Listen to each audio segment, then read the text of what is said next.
Questions without notice. Are there any questions? The Deputy Leader of the Opposition. Thank you, Mr Speaker. My question without notice is to the Treasurer.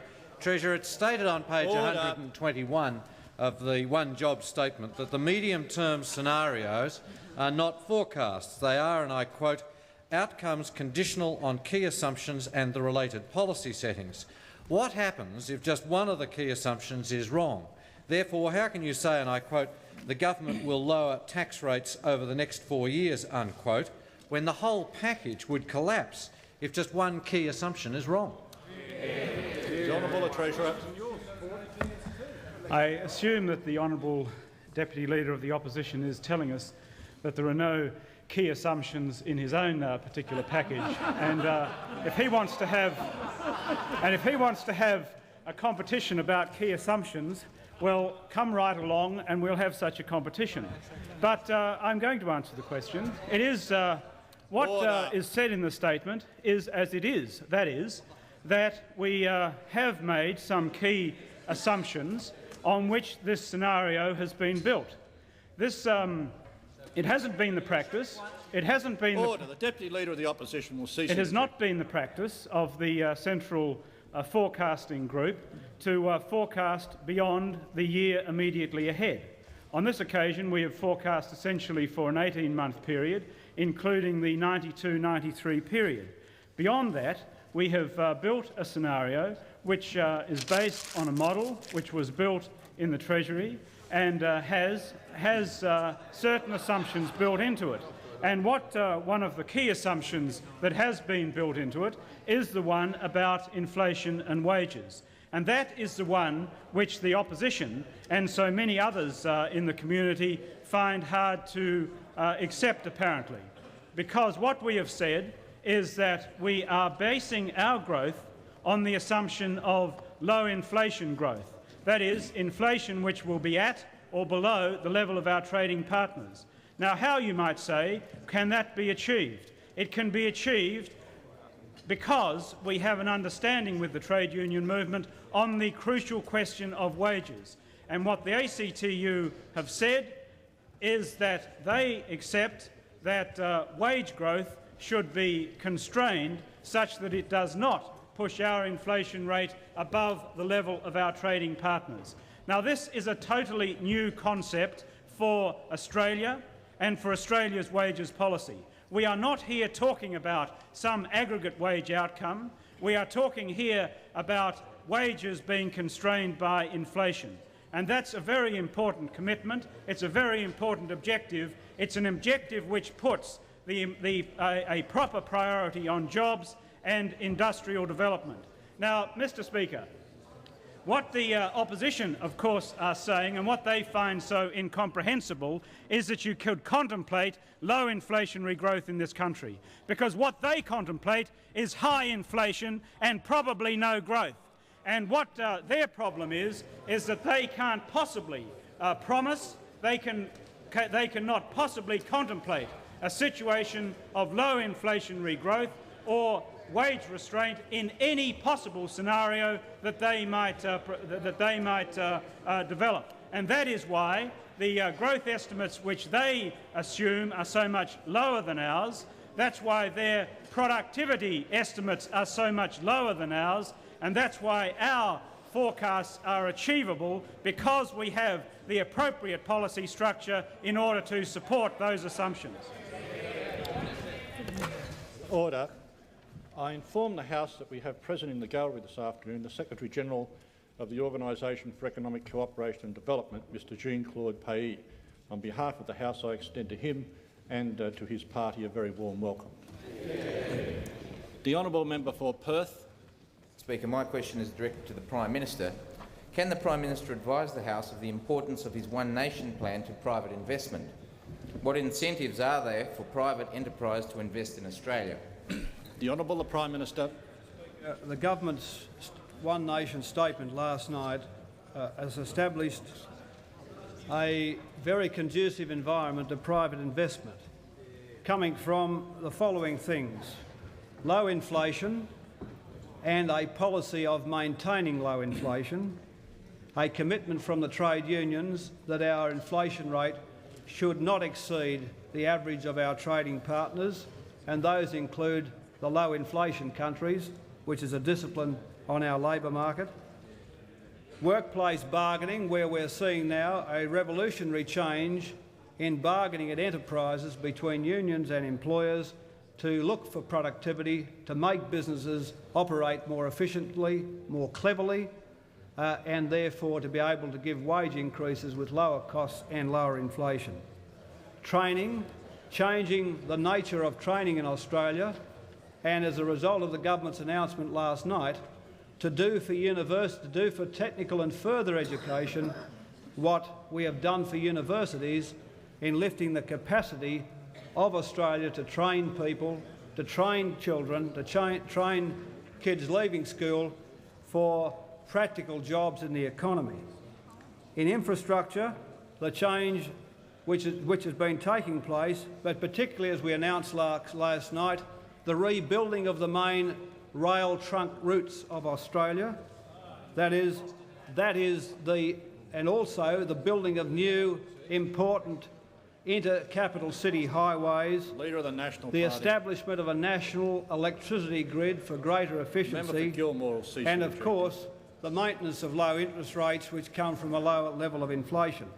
Now, on top of that, Mr Speaker, in last night's statement we've established a landmark reform with a new regime for depreciation for Australian business, to give Australian business the capacity to write off plant and equipment at rates much faster than formerly it was able to be written off against assessable income. And this will mean that, for instance, a 40-year asset, or an asset which was formerly depreciable over 40 years, will now be depreciable over 15 years. An asset which was formerly depreciable over 20 years will now be depreciable over 7.5 years, and so on. A much faster rate of depreciation, and of course something which has not even entered the minds of the people opposite in terms of their own program. As well as that, Mr Speaker, for industrial buildings we have increased the rate of depreciation from 2.5% to 4%, and also for tourist-related buildings and accommodation, short-term traveller accommodation such as hotels and tourist resorts. We've also introduced a concession to the tax system to encourage the private provision of public infrastructure, provided that the provision of the infrastructure is genuinely private and there isn't some other government guarantee on the income of the facility to be constructed. Also, the prospect of a development allowance for large projects, an investment allowance beyond depreciation for developers of large projects, bringing them to fruition, pool development funds to help raise equity for small and medium business where they can't secure them in the economy, project facilitation, and of course a relaxation of foreign investment policy. It is all of these changes, Mr Speaker, which mark a new epoch for the background to investment in Australian private investment in this country, and that it is a change which, of course, was totally overlooked by the opposition. Nowhere in their documents do you find any acceleration of depreciation. What they've in fact done is increase the corporate rate they proposed to 42% from 39%. They're not about making the real issue. The real issue in Australian business is the cost of capital, and it's the issue which the government alone has done something about.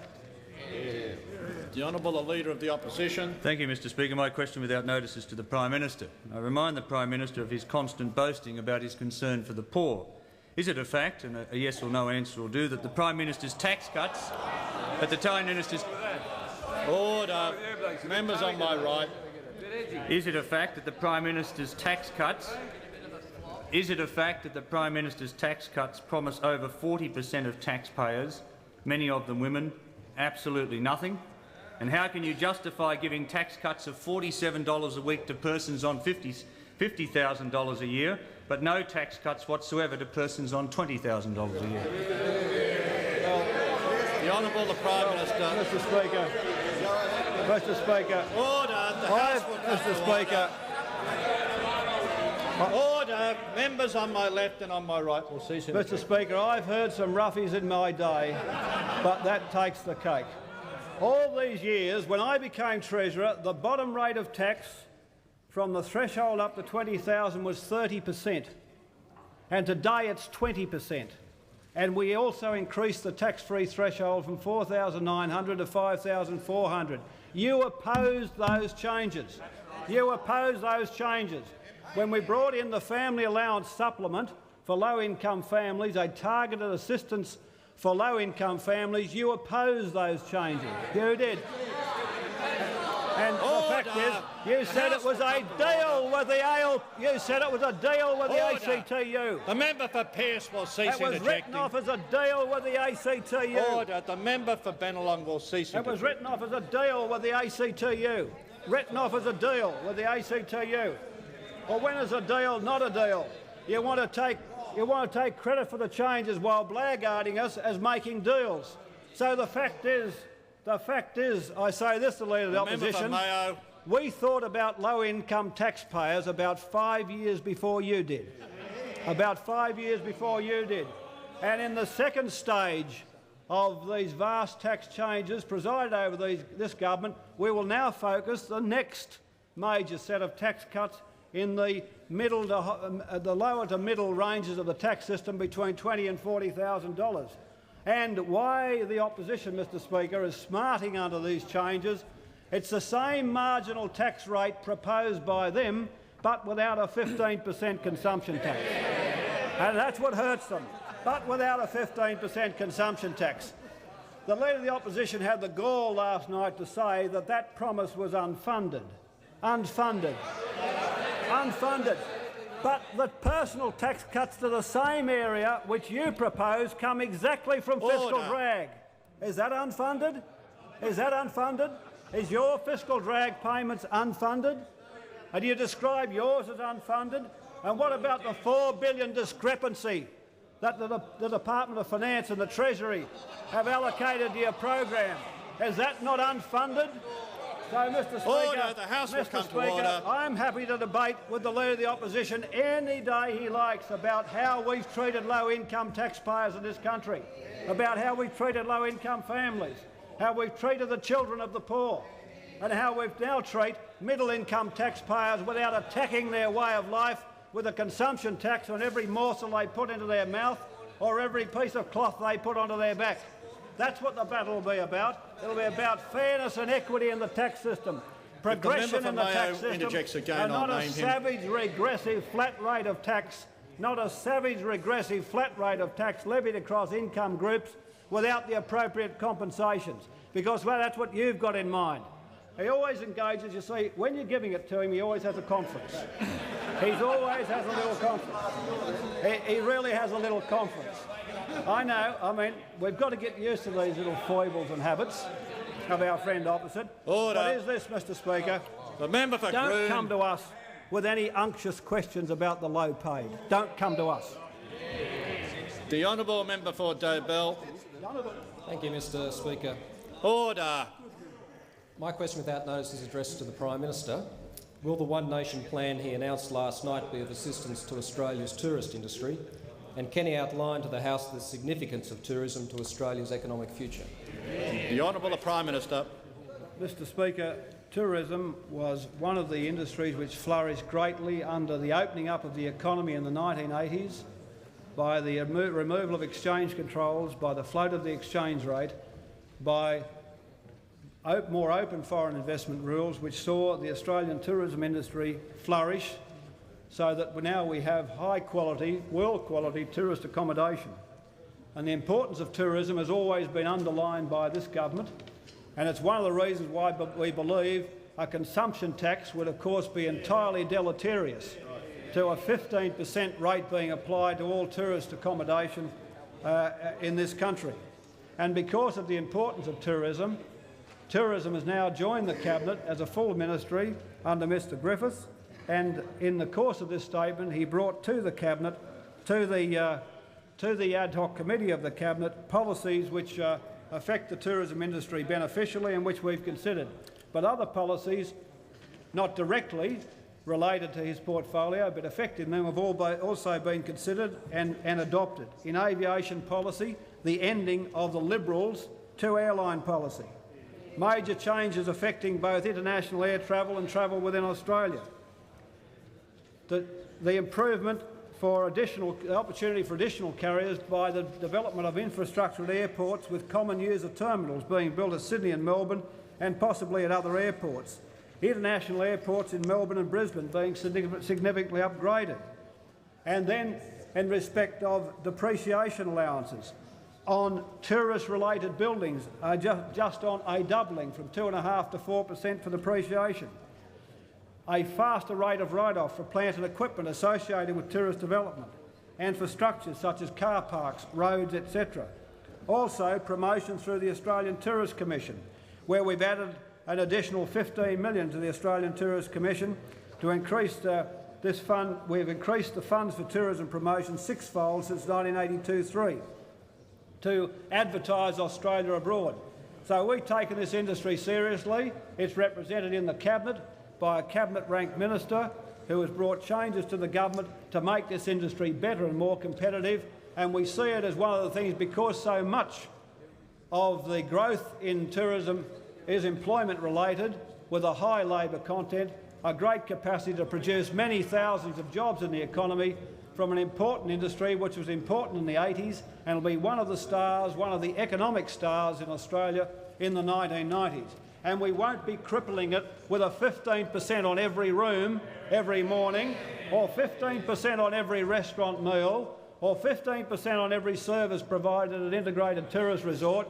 We won't be crippling the industry. We'll give it a chance. We're going to give it the prospects of growth without the kind of crippling tax impost which has been dreamt up by the Leader of the Opposition and the Shadow Minister for Tourism, who must have great difficulty explaining to the tourism industry how the 15% GST impost is going to help them. As it turns their competitiveness, as it's going to hurt their competitiveness down, turn their competitors down and rob them of the kind of growth they're entitled to. Well, this government's taken the opposite view, Mr Speaker, and we've kicked the tourism along, and we're very proud of it. Honourable Leader of the Opposition. Thank you, Mr Speaker. My question without notice is to the Prime Minister. I ask the Prime Minister, do you stand by the figure of $46 per week as the tax cut for someone on average income? The Honourable Prime Minister. Speaker, the rate scales are in the document. I mean, I'm not going to get your calculator out and do your own calculation. The Honourable Member for Burke. Order. The House will come to order. Order. The member for Kooyong will cease interjecting. The member for Burke. Thank you, Mr Speaker. Mr Speaker, my question without notice is to the Treasurer, and I ask him, is he aware of criticism concerning the growth and productivity projections contained in last night's One Nation statement by the Prime Minister? I ask the Treasurer, can he assure the House that the government stands by the projections in the statement? And the Honourable Treasurer. Yes, Mr Speaker, I thank the Honourable... The member for McPherson will cease interjecting. I thank the Honourable member for his question, and of course the government stands by those figures. There has been some discussion about the question of productivity, the productivity estimates which underlie the creation of the scenario which has been referred to. And I think it's important to bear in mind that what we're talking about in terms of productivity of 1.5% is what the ABS has estimated in terms of multi-factor productivity during the period from the late 60s through to the late 80s. So what we're assuming for the period immediately ahead is the same as was recorded by the ABS in the period from the late 60s through to the late 80s. If anything, it's likely that that productivity number is likely to be somewhat on the conservative side, because it is the fact that as an economy, any economy, emerges from recession into recovery, we are likely to see a pickup in productivity. As far as the question of growth is concerned, and that was the other matter to which the honourable member referred, there are a number of issues here which support the growth figures which are included in the scenario period. The first thing to bear in mind, and this might be difficult for the opposition, is to recall that what we are talking about is low inflationary growth. And in a sense, because you've got low inflation, you've got greater efficiency in the economy, and in a sense you are able therefore to raise one of the important speed limits, one of the barriers which our economy in the past has always run into as it tried to grow during a period of growth. And in this context, the question of inflationary expectations, which are now at a very low level and in fact are at about the same level of inflation itself, which is a very important achievement for Australia and one which we must hang on to if we want to see the realisation of stronger periods of growth and therefore reductions in unemployment. The second point is the profit share as we go into this period of recovery continues to be strong, and that means that there will be a greater capacity as the economy improves for business to invest and to grow. Lower interest rates, of course, is another factor. The fact that we've been able to bring down interest rates to a low level in Australia again means that this is an important underpinning for a stronger period of growth in the period immediately ahead. I think the fourth point that I want to make refers to the breaking of the drought and therefore the better prospects for the farm sector. The fifth point I'd make is that the ABARE, our official body in terms of advising us on the prices of commodities, have indicated that there will be an improvement in the terms of trade as they predict commodity prices across the range of the commodities that we export will improve over the period immediately ahead.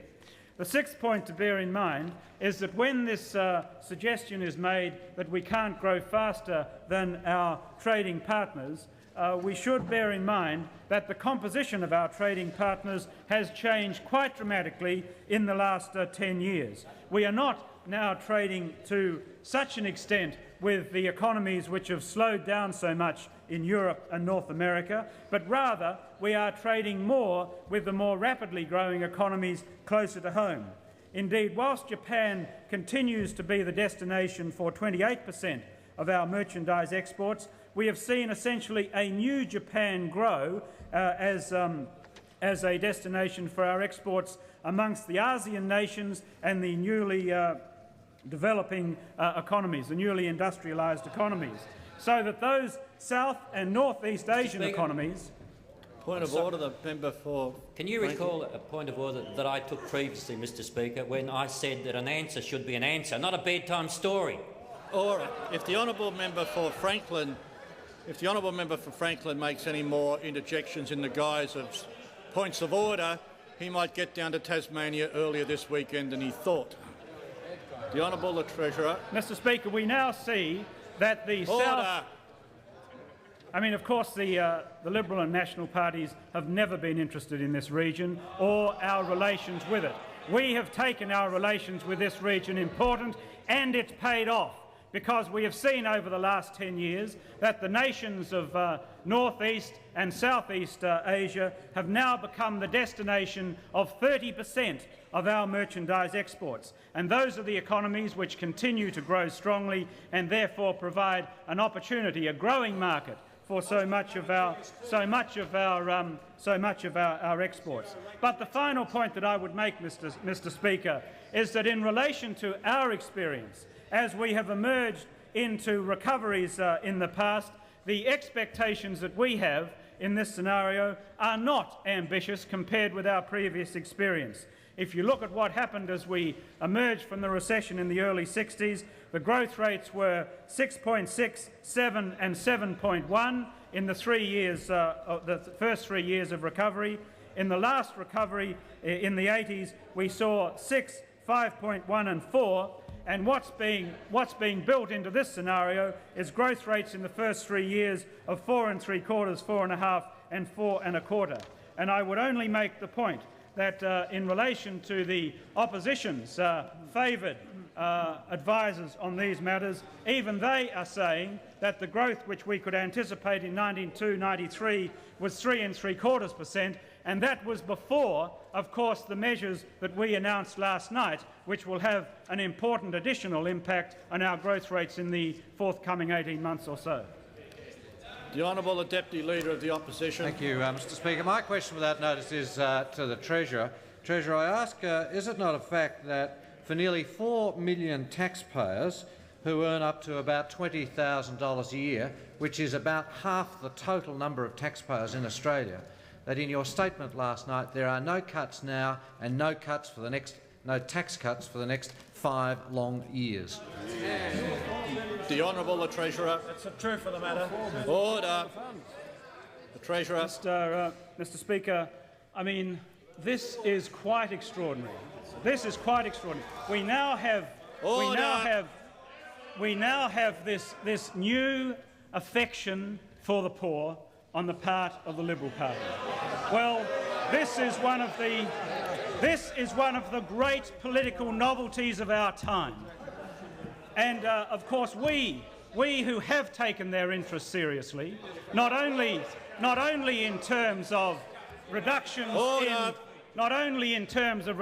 in marginal tax rates, but in terms of the contribution that we have made to those families, particularly in terms of family payments, in terms of the improvements that have been made in other benefits that have come from government services. These are the things which we have done, and almost all of them have been opposed when we have done them by those opposite. Now, of course, the Deputy Leader of the Opposition likes to say that what they are offering is a tax cut for those people under $20,000. Their tax cut for those people under $20,000 is calculated to do one thing and one thing only, and that is to offset the price effect, the income effect of the introduction of their food and clothing tax. It does nothing more. Order. So their tax cut is calculated to do no more. I leave aside whether it's a success or not. Their tax cut below the $20,000 is calculated to do no more than compensate for the introduction of their food and clothing tax. Of course, it leaves entirely to one side.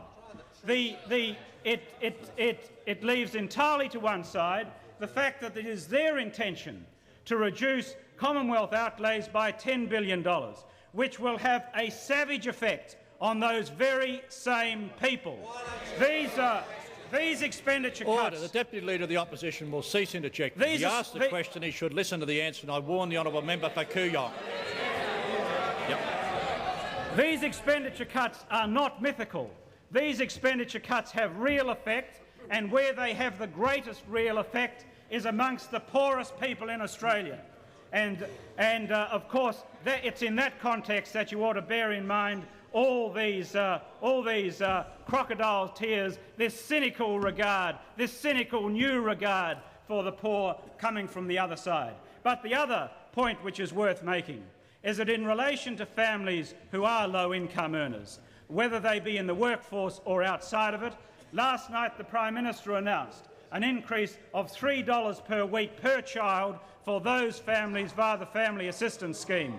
This is real and immediate assistance for those lower income families. Order. And that has to be put against the fact that this has been an area of total neglect on the part of the Liberal Party. And just remember, the central feature of the Liberal Party's tax cuts for the low income earners, they are only designed to compensate for the impact, the savage impact of the food and clothing tax, a tax which these people mercifully will not have to contemplate under us.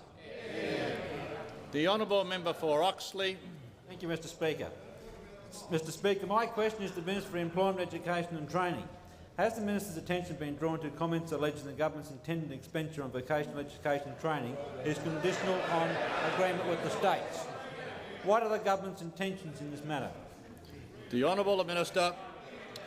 I have in fact seen the member for Gilmore will cease interjecting or I'll name him. I have seen some comments along the lines that the honourable member refers to. It's in a more than usually demented press release from the opposition spokesman on education matters, in which he describes an undertaking by this government to increase expenditure on vocational education in this country by $720 million over 3 years as a damp squib. One wonders exactly. Well, I will in fact get on to what he particularly wants to do about it, but this is definitely a novel description of such an initiative. Apparently it's a damp squib because I have to talk to the states to arrive at agreements with the states in order to spend it. You know, in exactly the same way as we do with secondary education, in exactly the same way as we do with all the supporting programs that advantaged and disadvantaged in our community in education, as though this is some new difficult process that we have to go through. Now, what he says about himself, of course, is further the fight-back commitments are part of a comprehensive strategy to create an open and flexible training market and are made in a context where agreement with the states is facilitated by recognition of their financial problems. Now, as I actually remember the fight-back package, recognition of their financial problems constituted cutting fags by about 5% or some sort of order in that regard. So that's a sensitive financial thing which is going to make the states so warm to whatever it is that they propose, but neglect to support what it is that we propose. Now, what we are proposing here, of course, revolutionises vocational education in this country in the way that we have revolutionised university education and revolutionised the willingness of our young people to stay on in school and get themselves an education. It fills an absolutely vital gap. It fills a vital gap in their life chances. It fills an absolutely vital gap as far as our industry is concerned in training people for vocations that they need if our industry is to prosper. I warn the member for Goldstein. If our industry is to prosper, it is absolutely essential that this development takes place. Now, what does the fight-back package suggest? The fight-back package suggests that they will make over 7 years a $500 million contribution to vocational education. At $75 million a year for that period of time. $75 million a year for that period of time. So their increases are 75 in the first instance, 0 from that point on. Implemented, that will not even take care of demographic change over the next 7 or 8 years in that section of the population utilising vocational education. So what it actually amounts to is a real reduction in terms of the capacity of TAFE to service that age bracket. Some support for the educational needs, of our young people, and even more important than the educational needs of our young people, the prosperity of our industries. Now, if the fight-back package were to be implemented over the proposals that we propose, the effect would be thus. In the first year, there would be minus $30 million available. That's on the best estimates. Because their figuring was done before that $100 million was put in by us in the course of this year, it's unclear as to whether or not it includes it. But if it doesn't include that $100 million, then it's minus 130. And then it moves on to being minus 175 in the second year, or minus 275. And then it goes on to being minus 210 or minus 310, depending on how you do their particular calculations. The net effect of the implementation of the fight-back package on vocational education was, when it was announced, to see a real reduction in the TAFE effort. If it were pursued subsequently by an opposition in government, its net effect would be effectively to destroy the chances of vocational education in this country providing the training for our people. Now, the fact of the matter is that the opposition, the spokesman on education, is comfortable with a sherry before a log fire, chatting with his old university mates after a good dinner in one of the older campuses around this place. He has never ever taken seriously or even marginally understood what it is that is intended by this government, and not only by this government, what is advised to the community in general in this government as far as providing training for our people. Now, what we all want to know from you, is what is going to be your intentions now that this package, this One Nation package, is announced what are going to be your intentions with regard to the expenditure? I've heard one or two of you folk, when these have been presented to you, as to what you might do about it, say, well, oh no, we wouldn't stop that project, we wouldn't do this, we wouldn't do that, at the same time as you're trying to accuse us of putting forward unfunded proposals. Well, it's going to be interesting, because if you do not make way from this, you are going to betray a generation. You are going to betray a generation of young people. You're going to betray a generation of young people. And you saw the desperation of those young people as they struggled to get into the massive number of new university positions that we have made available, many of them unsuitable for those positions but needing an opportunity in life.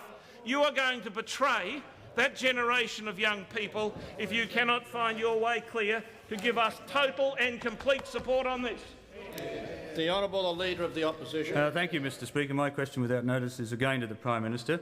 I ask the Prime Minister, isn't it a fact that using the average income figures in this Telegraph article today, that the tax cut for the average wage earner is only a little over $17 per week, and not the $46 a week that's foreshadowed in the newspaper? And secondly, isn't it a fact that if it's done on the same basis as the Fight Back document, your tax cut for the average income earner is less than half ours? The Honourable Prime Minister. Answer to that. The last part of the question is no. The first part of the question is, Mr Speaker, I didn't do the Telegraph calculation for them, and if you want to do a back-of-the-envelope job there, go for your life. Go for your life. But if you expect me in question time to get the calculator out and work out what the tax rates are at various income levels, then you're cracking jokes. But the fact is, Mr Speaker, just bear this in mind, that if the opposition were ever, God help us, to become the government of Australia, and they produce Fight Back to the Department of Finance and the Treasury, they would take from their proposals and their outlays, they would add on 1.355 million, 1,355 million, 365 million for the change to Medicare, 349 million for the GBE dividends, 261 million on public debt interest, administrative changes of 193 million. That is, that both of the increased outlays and savings would fall short by 2.6 billion of the target. Now, that's what the Department of Finance would tell you. Then the Department of the Treasury would say, and the Tax Office, is that the tax measures would show that you've overstated your revenue by 1.1 billion, assuming no avoidance of the GST, assuming new collections from the black economy, which is speculative, and overstating the GST base. After adjustments are put to all figures on a comparable basis, the unfunded part of the Fight Back package is 3.9 billion. So you couldn't even deliver the tax cuts which we are delivering, even with the consumption tax.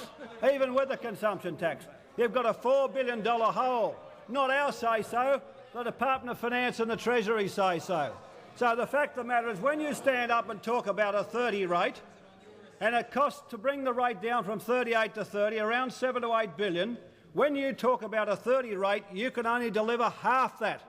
You can't even get below about 34%, because 34% to 30% costs about 4 billion, which you don't have.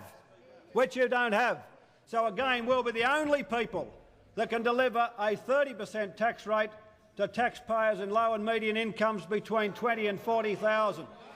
And how dare the Leader of the Opposition, after this government has changed without any cost to low-income taxpayers the tax rate from 30 to 20%, increased the tax-free threshold, spent large amounts of money on the family allowance supplement for low-income families with children, and added another $250 million to it as a result of last night's announcements, to then say for the paltry compensation payments for the GST that you're giving people under 20,000 something. I mean, it takes a lot of gall to put that proposition over, and a lot of gall you have, obviously. A lot of gall you have. Now, Mr Speaker, when we inherited the tax system, the top marginal rate in this country was 60%. Thanks to, who was the Treasurer? J.W. Howard. Take a bow. And who was his advisor? The member for Wentworth. Who was his member for Wentworth? What's the top rate today? 47%.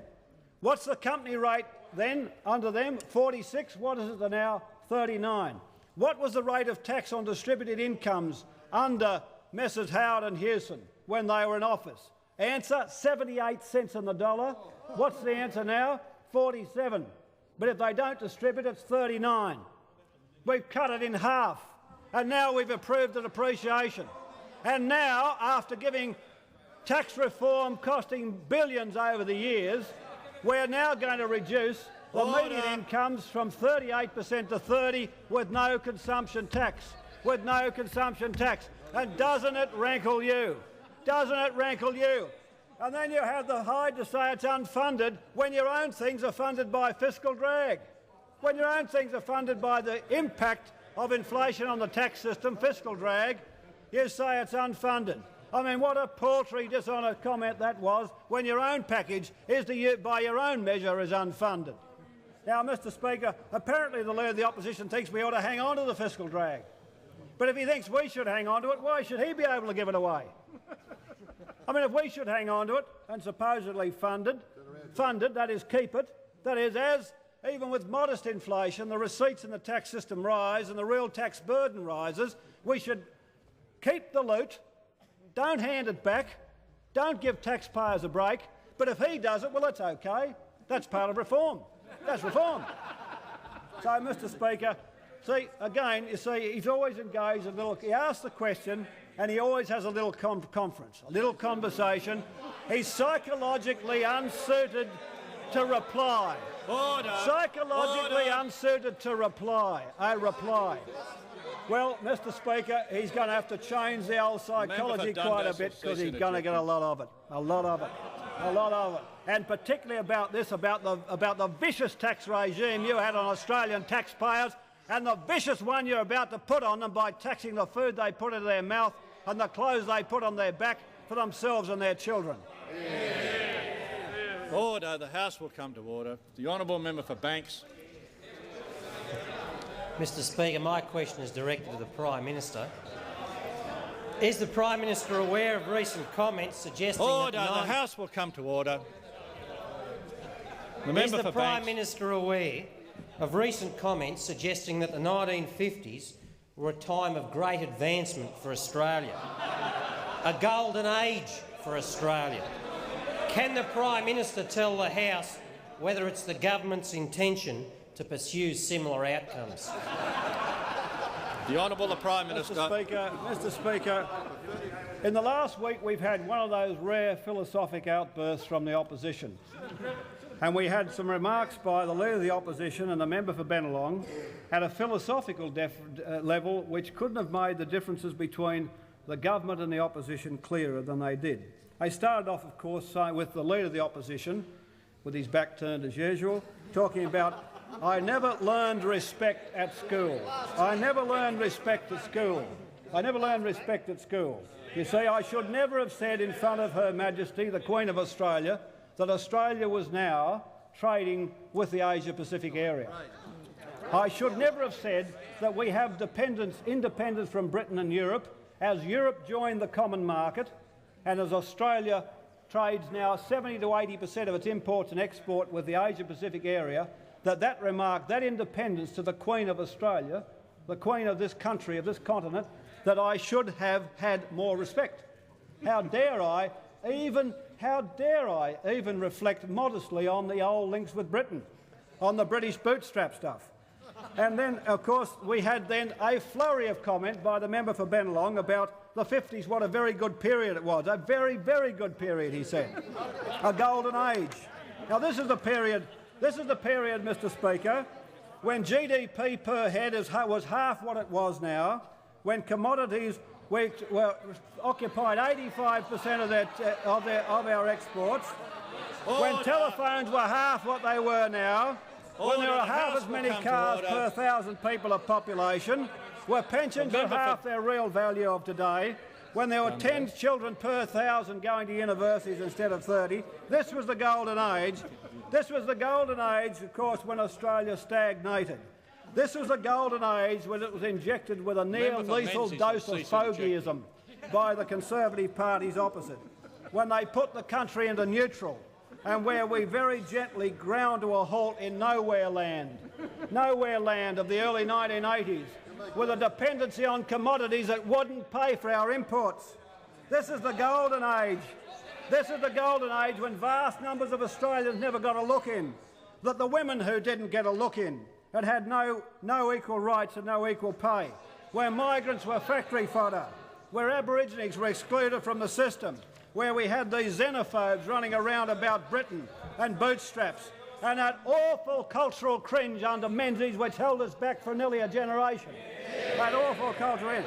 Well, Mr Speaker, I said today at the Press Club that one of my colleagues, the Minister for Administrative Services, Senator Bolkus, has always been at the Cabinet about the future development of the old Parliament House and about whether it ought to be a constitutional or museum of Australian cultural history. And we thought we could basically make the changes, put some of the cultural icons of the 50s down there.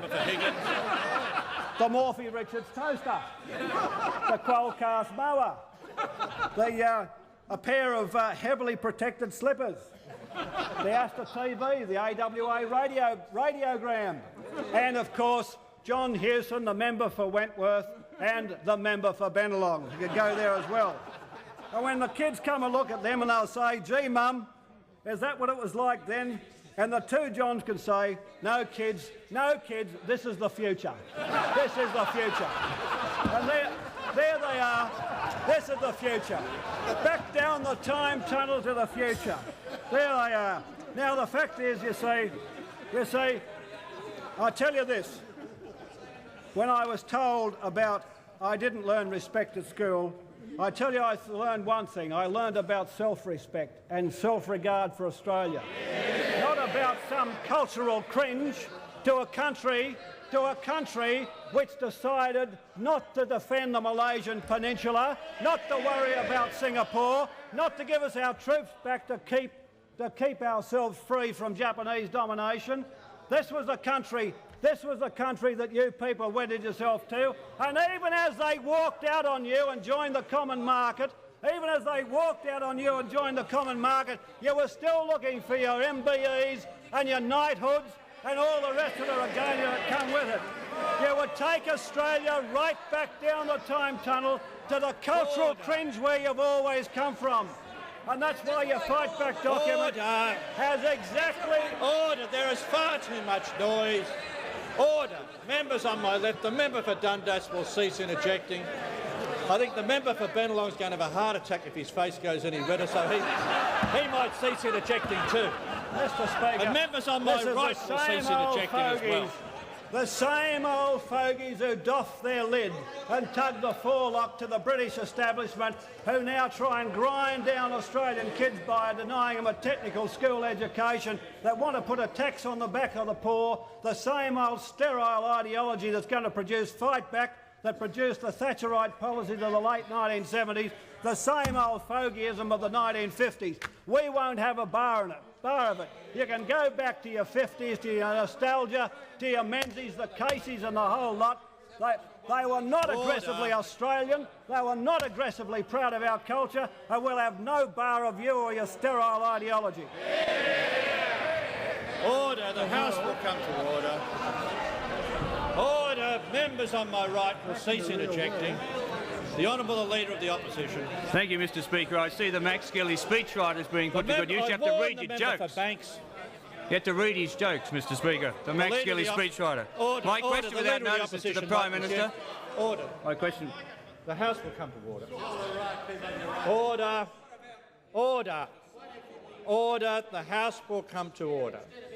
If the member for Bennelong interjects again, I will deal with him. The House will come to order. Members on both sides will cease interjecting.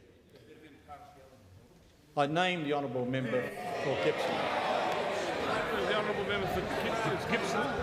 Gippsland being suspended from the service. If the honourable member for Gippsland wishes to withdraw the remark,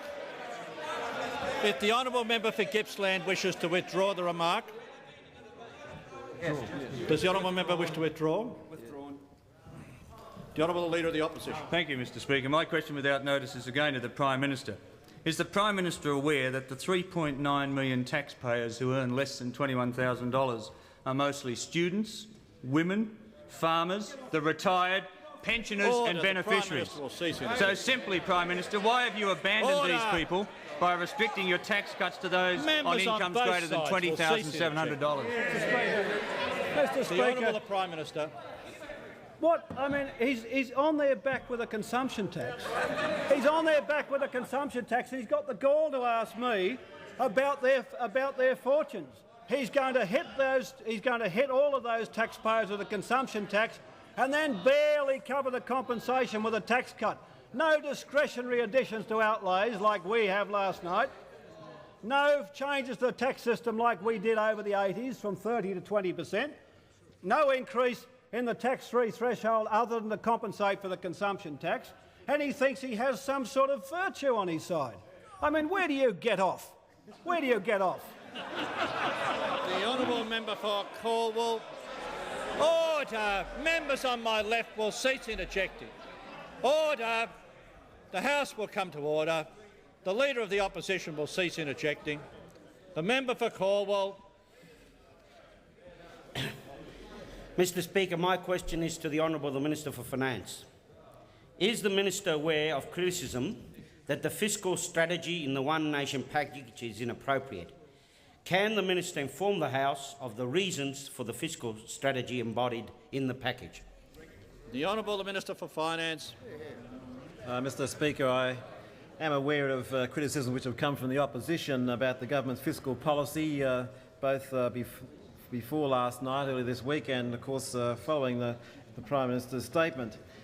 Earlier this week, of course, Access Economics had said that the budget was blowing out to $9 billion before this statement, and the opposition rushed to embrace that. Of course, the publication of figures last night show that Access Economics, or should it be Excess Economics, was miles out at its forecast. Our forecast is $6.3 billion, not $9 billion, and that $6.3 billion will become $6.8 billion with the measures announced in the Prime Minister's statement, which will take the deficit to less than 2% of GDP, 1.7%. Next year, with the major impact of the measures, we'll have $8 billion deficit, but that will still leave us with less than 2% of GDP deficit. And those percentages compare with what it was in the early 80s, when 82-3 it was 2.6% of GDP, and in 83-4, 4.1%. So we are looking at percentages of GDP which are far less than was the case at the time of the previous recession. Of course, the major opposition criticism of the government's fiscal policy is that it is unfunded. The promises, the measures announced last night by the Prime Minister are unfunded, as they say. And what they're really saying is that they should have been offset by tax increases or by other government expenditure cuts. And what this means, in effect, is that they are saying there should be no fiscal stimulus. That's what they are saying. There should be no fiscal stimulus, because if you have an array of expenditure increases and tax cuts which are offset by other expenditure cuts and tax increases, then obviously there is no fiscal stimulus. So what they are saying is that in the present economic circumstances, where the recovery is obviously very weak, and it's not likely that we're going to move rapidly into substantial economic growth without some further action being taken by the government, they are saying at the least we should have done nothing. The least thing is we should have done absolutely nothing in terms of this statement, no stimulus whatever. But in fact, he says wrong, and of course that he is right that what I just said is wrong, in the sense that it's your basic position. Order. Exactly. Fight back. The first year of Fight Back, do you know what you do? If you had been here last night as Prime Minister announcing your policy, instead of announcing a policy of measures of $2.3 billion to stimulate the economy, Dr Hewson would have been up here announcing a policy to cut expenditure by $3.3 billion. That's the first year of Fight Back. That's what they would do in the current economic circumstances. There are one group of people in this country, one group only, who think that what we should be doing now, at a time when we have a need for the economy to get moving, to get unemployment down, that what we should really be doing This one group think is to slash government expenditure, have a contraction of the economy, contract demand, cut demand back at a time when demand is weak and there's a great need for an increase in demand, to cut demand by $3 billion. I mean, you are a bunch of economic lunatics. A bunch of economic lunatics. And then the even greater absurdity is that in the second year of Fight Back, after you've contracted the economy by $3 billion in year one, in year two, when you have the impact of the GST whacking inflation up towards double-digit levels again, what do? You ease off on fiscal policy in the year in which you impose a big inflationary impact on the economy. I mean, what a lunatic fiscal policy it is. And of course what you would have to do in those circumstances is to have a massive increase in interest rates unless you are going to have that inflation permanently built in. And the wages blowout scenario, which has been much talked about by Dr Murphy as one of the possibilities, would be absolutely a certainty without that further contraction of the economy by increasing interest rates very dramatically. So the opposition criticises us for having a fiscal policy which is unfunded, in the circumstances when they themselves would pursue a policy of no stimulus and in fact a contraction of the economy. But finally let me say this about the unfunded side of things. We've just had 4 years of budget surplus. They're the only budget surpluses that this country has ever recorded. 4 years of surplus. And they've amounted to $18 billion worth of surplus. $18 billion worth. We're now going to go through three or 4 years of deficit, and it'll be roughly the same proportion, about the same amount, about $18 billion of deficit, and then we'll move back into a surplus again. So we are not pursuing a policy which is reckless or structurally impairing the budget. It's a policy which is built on the basis of a very strong budget position before we entered this recession, which gave us those years of substantial budget surplus, which enabled us to cut budget sector debt from 21.6% of GDP to 12% of the GDP.